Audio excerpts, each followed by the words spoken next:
Trên thực tế, anh ta là một kẻ sát nhân đã lẩn trốn suốt 7 năm. 7 năm trước Phúc Kiến Tạ Long, vụ thảm sát bi thảm xảy ra. Một gia đình 5 người chết thảm trong biệt thự, thiếu nữ bị hành hung khi đang tắm.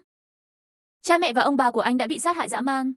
Kẻ sát nhân hoảng sợ bỏ trốn khỏi hiện trường sau khi gây án. Hơn 30 người trong chúng tôi đã bị hủy hoại, đụng bạn và giết tôi. Địt em chết đi, địt em chết đi. Cảnh sát tìm thấy bằng chứng duy nhất, đó chỉ là một dấu vân tay trên mặt dây chuyền, và đã có nhân chứng trước sự việc.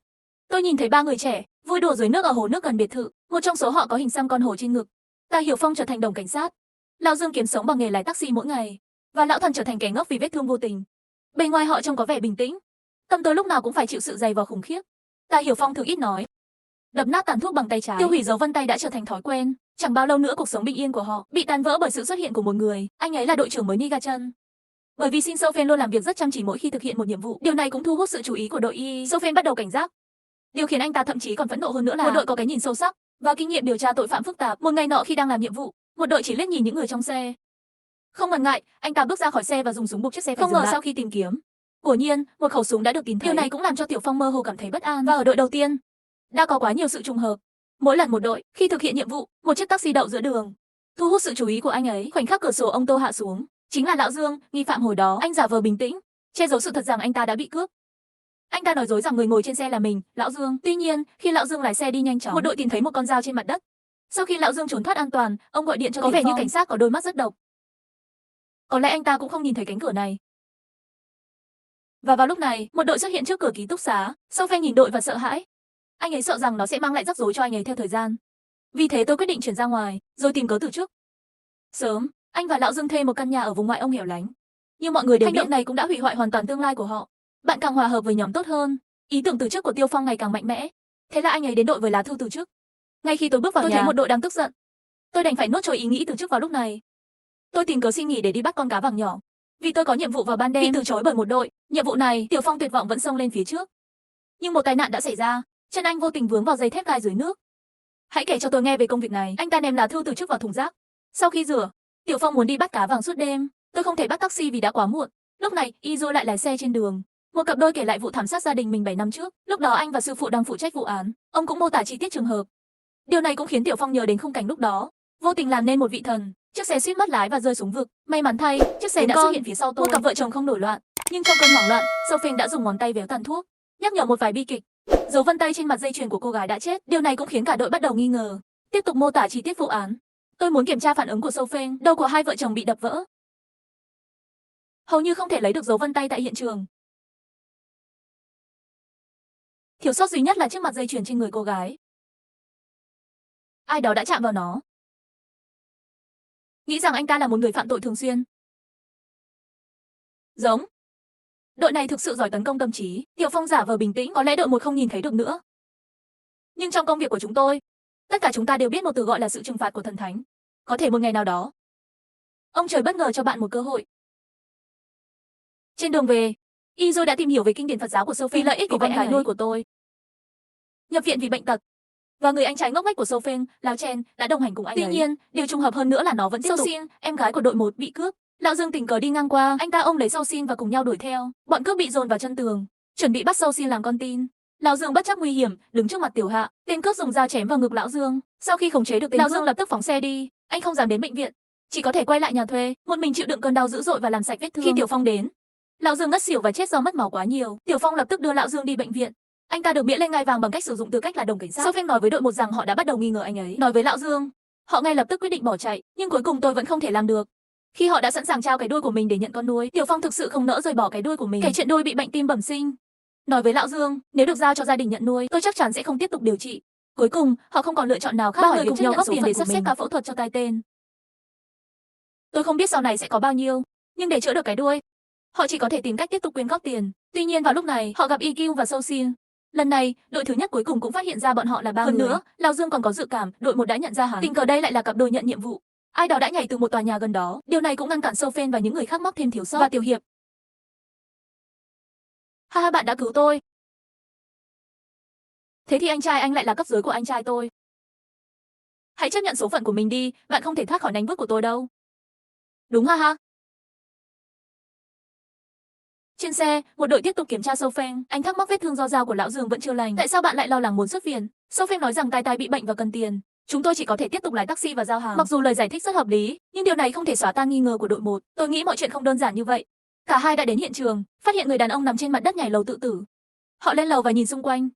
Sophie lợi dụng một nhóm chim sẻ ở tầng dưới. Hãy gọi ngay cho lão Dương. Anh ấy vừa nhận ra tôi, nhưng giả vờ như không sao. Bây giờ bạn và tôi đang ở đây. Hãy cho chúng tôi thời gian. Tôi em rằng thực sự không còn nhiều nữa. Lúc này, một người đàn ông xuất hiện phía sau anh ta. Nhìn vào những bức ảnh trước mặt tôi uống hết một chai Le Bagan chỉ bằng một ngụm. Trước khi Sophie kịp phản ứng, anh lao về phía ban công. Tiểu Phong nhanh chóng túm lấy quần áo của người đàn ông bằng ánh mắt và đôi tay nhanh nhẹn. Y Dui thấy vậy vội vàng chạy vào nhà. Sophie đã cố gắng hết sức để bắt người đàn ông, nhưng người đàn ông dường như muốn chết. Ngay khi y đang thở hổn hển, chạy vào nhà, Sophie đã cứu người đàn ông. Sự chuyển đổi này diễn ra đột ngột, người đàn ông muốn chết. Tại sao cuối cùng bạn lại sẵn lòng được giải cứu? Chúng ta sẽ để nó nói về những điều khác nhau mà chúng ta đã trải qua sau này. Cặp đôi trở nên nghi ngờ hơn, bởi vì họ cũng có 3 người. Vì vậy tôi đã kiểm tra lại các tập tin từ năm đó và tôi đã tìm thấy bậc thầy và muốn biết thêm về nó. Thật bất ngờ, tôi lại có được manh mối mới. Thầy nói với một đội, khi anh đến thăm năm đó, anh nghe thấy ai đó cô gái bị sát hại có con cái ngoài giả thú ở ngoài, nhưng đó chỉ là tin đồn. Chưa có ai từng nhìn thấy đứa trẻ này. Bậc thầy, nếu đứa trẻ đó được sinh ra, bây giờ chắc cậu ấy đã 7 tuổi rồi. Phải có một số, phải không? Sophie và những người khác nếu cứ tiếp tục như vậy, chúng ta chắc chắn sẽ rơi vào tay một đội nào đó. Nhưng điều quan trọng nhất lúc này là trả tiền trước để chữa bệnh đuôi. Những người khác chỉ có thể để nó cho số phận. Và người Đài Loan được Tiêu Phong cứu đã vướng vào anh ta. Mời anh ấy đi ăn tối trước mặt cả nhóm. Bị Tiểu Phong từ chối. Người Đài Loan không bỏ cuộc. Để lại số điện thoại của bạn và rời đi. Với sự xuất hiện của đêm giao thừa, mối quan hệ giữa Tiểu Hạ và Lão Dương dần dần ấm lên. Họ đang phóng nhanh trên đường bằng một chiếc taxi. Tiểu Hạ không nhịn được hôn cô. Điều này cũng làm cho Lão Dương đang đắm chìm trong đó bừng tỉnh. Nhấn phanh thật nhanh. Nếu bạn không thể tự giúp mình, Lão Dương nhất định sẽ mạnh dạn yêu. Vừa đúng dịp Tết Nguyên đán, một đội đưa Sophie đi bắt những kẻ đánh bạc. Mơ thấy tiền bay khắp nhà. Tiểu Phong cũng có ý kiến khác.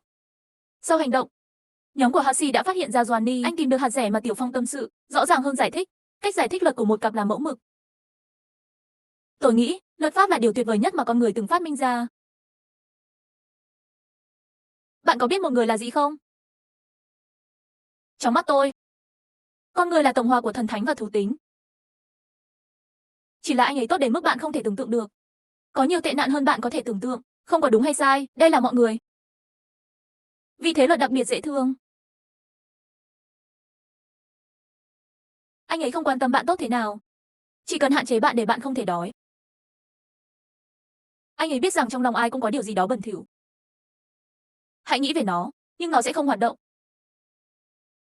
Luật pháp giống như sự trợ cấp sinh hoạt của bản chất con người hơn. Đó là sự canh tác bắt buộc. Nó không giống như tôn giáo đòi hỏi bạn phải có tư tưởng cao thượng và khiêm tốn. Tôi sẽ nói thật với bạn. Ít nhất thì nó phải như thế nào? Ưu đãi về giá trị. Không tàn nhẫn và tàn nhẫn. Tiểu Phong nghe lời và anh cũng thừa nhận đã giấu kín một phần tài khoản. Vẻ mặt bình tĩnh của y.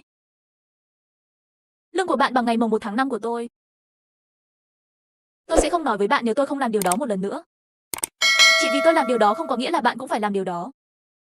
Tôi chỉ có thể chờ đợi bạn hiểu được điều này. Khi Sophie bước ra khỏi phòng với vẻ biết ơn, tôi chợt nhận ra những gì đội một nói đều có động cơ thầm kín, bởi vì anh ấy đang ở trong phòng nói chuyện, bất cần để lại dấu vân tay. Ngay khi anh ta đang lợi dụng một nhóm người để rời khỏi văn phòng và quay trở lại, lau bàn nhiều lần. Nhưng quá trễ rồi. Anh nhìn những phèn nữa còn lại trên bàn và chìm vào suy nghĩ. Thế là anh nhìn vào số điện thoại trên tờ giấy, mối lo ngại biến mất. Sau khi y rồi trích xuất dấu vân tay của mình, chỉ chờ được gửi đến phòng thí nghiệm để nhận dạng. Ban đầu anh ta cất bằng chứng vào tủ, nhưng tôi không nghĩ nó an toàn. Lấy nó ra và cho vào túi của bạn. Sau đây, tôi thấy người Đài Loan lái xe BMW mỗi ngày. Đón Sophie sau giờ làm, y rồi cảm thấy có gì đó kỳ lạ đang theo dõi mình, cho đến khi anh nhìn thấy cảnh tượng không thể chịu nổi trước mắt. Trong chốc lát, tiên linh gai sẽ cất cánh trở lại văn phòng. Hỏi anh ấy khi nào phát hiện mình đang đi sai hướng. Sophie thừa nhận rằng cô đã mắc chứng bệnh này khi còn ba anh em có cùng mối quan hệ. Sau khi nghe điều này, một đội cảm thấy như họ có 10.000 con ngựa ăn cỏ. Anh cũng rất thất vọng. Sự phán xét mà tôi luôn kiên trì đã tan vỡ như thế này. Bởi vì họ sẽ không xâm phạm các cô gái ở bất cứ nơi nào họ đến. Lần này Tiểu Phong cũng thành công xóa tan nghi ngờ. Sau khi trở về nhà, tôi kể lại sự việc cho chị gái Sophie. Tuy nhiên, Sophie không tin rằng Lão Dương sẽ đi theo con đường đó. Vì vậy Tiểu Hạ muốn tự mình thử sức với Lão Dương. Anh ta cố tình lừa Lão Dương đi đến một nơi xa xôi, khỏa thân trước mặt Lão Dương. Sau khi thử nghiệm, tôi thấy Lão Dương có phản ứng, chứng minh rằng bạn đúng.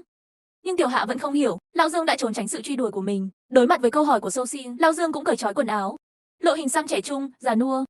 Tiểu Hạ bối rối. Về đi anh em.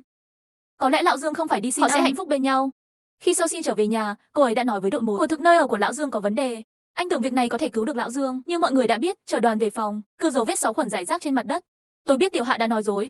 Vì vậy đội 1 đã nhân cơ hội của Tiểu Hạ để oán hận Lão Dương. Trên đường đi tôi tình cờ gặp nhà thuê của Sophie và Lão Dương, và lúc này tôi tình cờ bắt kịp chủ nhà đưa con mèo bị bệnh của mình đi chữa bệnh. Chỉ bằng cách này tôi mới có thể vào nhà thuê thành công. Một đường dây khả nghi được phát hiện ngay. Tôi rất muốn tìm ra lối ẩn đằng sau chiếc quạt. Thích theo dõi người thuê nhà của họ và cũng ghi lại nội dung vào sổ tay. Izu nghe đoạn ghi âm bên trong, tất cả sự thật đã được đưa ra ánh sáng. Sự thật về người đàn ông tên Yu là người nhà họ Nhiếp đã cứu được mọi người, chỉ muốn gây rắc rối cho bọn xã hội đen. Không phải bạn chỉ lo lắng rằng bạn sẽ không hoàn thành công việc sao? Lúc này, Tiểu Phong gọi điện. Trong khi tên tội phạm bị truy nã đã được tìm thấy ở tòa tháp đôi. Thật bất ngờ, trong quá trình truy đuổi, trong quá trình đó, bọn tội phạm chống cự vô cùng quyết liệt. Một số cảnh sát bị giết ngay lập tức, và trong cuộc rượt đuổi trên sân thượng, một đội vô tình trượt chân, hay Sâu Phanh nên giữ vững đội 1. Dưới chân bạn là vực thẳm cao hơn chục tầng. Bọn tội phạm đang tiếp cận chúng từng bước một. Sâu Phanh vẫn đang cố gắng hết sức để cùng nhau giữ vững đội 1 để cho Tiểu Phong trốn thoát. Ba người hãy đi đầu thú đi. Đi thôi. Tội phạm đang tiến gần hơn, nhưng Tiểu Phong dù có thế nào cũng sẽ không buông tay. Thực ra, bởi vì nếu Tiểu Phong buông tay, sẽ không ai biết tội ác của bọn họ, cũng tránh được cái chết dưới tay bọn tội phạm. Tiểu Phong kỳ thực hiểu được ý đồ của Dịch Ruôi, nhưng ngoài trái tim, Tiểu Phong không buông tay. Chạy một cách nhanh chóng, tại sao bạn lại nhét con dao và khẩu súng này vào? Đến bắt tôi đi. Khô, thời điểm quan trọng, cứu hộ đã đến kịp lúc. Bi kịch tránh được. Mặc dù họ đã cùng nhau trải qua sự sống và cái chết trong khoảng thời gian này, họ cũng có tình cảm sâu sắc với nhau, nhưng đội 1 vẫn giao Sâu Phanh cho chủ nhân. Xin lỗi Tiểu Phàm. Phải làm điều này. Chẳng có gì phải tiếc nuối. Tội lỗi và sai trái. Mọi người đều có nó trong trái tim của họ. Tôi sẽ nhờ Tiểu Hạ đến đón mẹ ngay. Tôi sẽ sắp xếp các ca phẫu thuật tiếp theo. Trên thực tế, Tiểu Phong hoàn toàn có thể chôn vùi sự thật mãi mãi. Trong lòng bạn có nhiều cảm xúc lẫn lộn, và anh ta phải tuân theo luật pháp. Cuối cùng sự thật cũng lộ ra, để thoát khỏi sự nghi ngờ, Sâu Phanh nghĩ đến người Đài Loan từng được anh cứu. Đã đề cập trước đó, tại sao người Đài Loan muốn chết? Cuối cùng anh được Tiểu Phong cứu, bởi vì lúc đó người Đài Loan muốn làm bẽ mặt Tiểu Phong. Và nếu Tiểu Hạ không can thiệp, có lẽ Lão Dương và Tiêu Phong vẫn còn chỗ để hành động. Cuối cùng họ bị xử tử bằng cách tiêm thuốc độc. Izu đến thăm Sâu Phanh trước khi hành quyết. Thực tế là bạn đã thành công. Sự chu đáo và dũng cảm như vậy. Thật là xấu hổ. Tôi chỉ muốn đợi đến sau cuộc phẫu thuật đuôi. Có thể đi lại an toàn hơn. Suy nghĩ và lòng dũng cảm. Đúng rồi. Nhưng không phải cho riêng tôi. Tiêm thuốc độc, kỹ năng diễn xuất của Đặng Siêu trong tập này khá bùng nổ, những cảm xúc phức tạp khi đối mặt với cái chết. Nỗi sợ hãi giải tỏa trầm cảm, nỗi đau và nỗi đau cứ tuôn trào. Hiển thị trong con người được phóng to, thể hiện ở các cơ mặt dần dần của từng bộ phận. Với cái chết đang đến, cuối cùng lại trở về im lặng, để khán giả cảm thấy sốc sâu sắc khi xem phim. Người ta nói rằng màn trình diễn tuyệt vời này, bởi nhiều giáo viên diễn xuất, dùng làm tài liệu học tập cho học sinh, mọi thứ dường như đã kết thúc. Cuối cùng, đã có một sự đảo ngược lớn, một đội được nhìn thấy trong một ngôi nhà cho thuê. Người thứ tư trong ảnh xuất hiện. Cảnh sát bắt được kẻ sát nhân lẩn trốn lâu năm, bởi vì anh ta có nhiều vụ án giết người trên lưng, đối phương đơn giản thừa nhận mọi tội ác của mình. Hóa ra vụ án giết người 7 năm trước, anh ta là thủ phạm thực sự. Anh gọi Lão Dương đi cùng để đòi nợ. Không ngờ Lão Dương lại đi cùng Tiểu Phong và Lão Thần. Đến biệt thự, Tiểu Phong nhìn thấy cô gái vừa tắm xong, tuổi trẻ và bồn chồn, những ý nghĩ dâm đãng miệng và hét lên khi di chuyển. Kết quả là cô gái bị đau tim và qua đời. Gia đình cho rằng Sâu Phanh đã xâm phạm và sát hại cô gái. Anh hét lên trong hoảng loạn. Người thứ tư đã có tiền án, sợ gọi cảnh sát. Anh ta cũng giết hại dã man cả gia đình mình. Thế là ba anh em không trực tiếp giết ai cả. Thay vào đó, anh ta đã gián tiếp giết chết cô gái đó. Họ trốn khỏi biệt thự. Kẻ thứ tư dọa ba anh em phải giữ bí mật. Ba anh em đơn giản đẩy người thứ tư xuống bể chứa nước. Họ đều nghĩ người thứ tư đã chết. Vì vậy khi cảnh sát hỏi người thứ tư tại sao không đến gặp ba anh em để giải quyết tỷ số, người thứ tư cho rằng nếu mình chết thật, nếu vụ án bị phát hiện, anh ta sẽ chết mà không có bất kỳ bằng chứng nào. Vì trong biệt thự có em bé. Em bé này là cái đuôi. Tên sau đó phải phẫu thuật tim. Cũng đã xác nhận Tai Uê là con gái của cô gái đột ngột qua đời vì cơn đau tim trong biệt thự. Bệnh tim có tính chất di truyền. Đồng thời, tên Esi Fujin đã 7 tuổi. Nó chỉ xảy ra khi các sự kiện trùng hợp. Biệt thự cô đơn. Biết đâu một ngày nào đó sẽ có người bị phát hiện bỏ rơi đứa trẻ. Chắc con bé sẽ chết. Thế là họ quay lại và mang đứa bé ra. Luôn ở bên cạnh tôi. Trẻ em đang lớn lên. Họ biết điều đó trong trái tim họ, chuyện này không thể giữ bí mật mãi được. Sẽ ra sao nếu một ngày bọn trẻ biết được sự thật? Hoàn toàn là một thảm họa. Nâng cao bản thân. Yêu bản thân mình thật nhiều. Trên thực tế, anh ta là người bị cả gia đình sát hại dã man. Ai biết có nên niêm phong nó hay không? Chỉ có cái chết. để trẻ em có thể sống dễ dàng. Ba anh em trong 7 năm, tôi đã dành thời gian ở ngôi nhà vòng sông Sashi, chỗ dựa tinh thần duy nhất để được ở bên nhau. Cùng giơ đôi lên nào. Nhưng sự xuất hiện của một đội khiến họ nhận ra chuyện hồi đó không thể nào trôi qua như thế này được. Lời thú nhận của Sophie và Lao Chen họ khẳng định đã giết những người trong biệt thự. Tôi làm điều này để cho sự thật thối rữa trong bụng tôi. Bảo vệ Tăng Nghê và Lao Chen, đó cũng là vì họ đã cảm thấy tự trách mình suốt nhiều năm qua. Hãy đến để trục tội. Cặp vợ chồng cuối cùng và Sosin đã nhận nuôi Teo và thực hiện thành công cáo hẳn là ngu ngốc. Anh ấy đã ngụy trang chính mình. Một khi bị lộ, anh ta có thể thoát khỏi vô sự. Tuy nhiên, trong quá trình trốn thoát, nhận ra rằng tôi không thể sống thiếu cái đuôi của mình và thành tựu lớn nhất là hy sinh bản thân. Có vẻ như chỉ số X163 này không khác mấy so với UEC thập niên 80.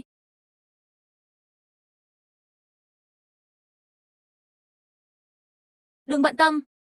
Tôi cũng ở đây. Để lại cho anh một tương lai dễ dàng.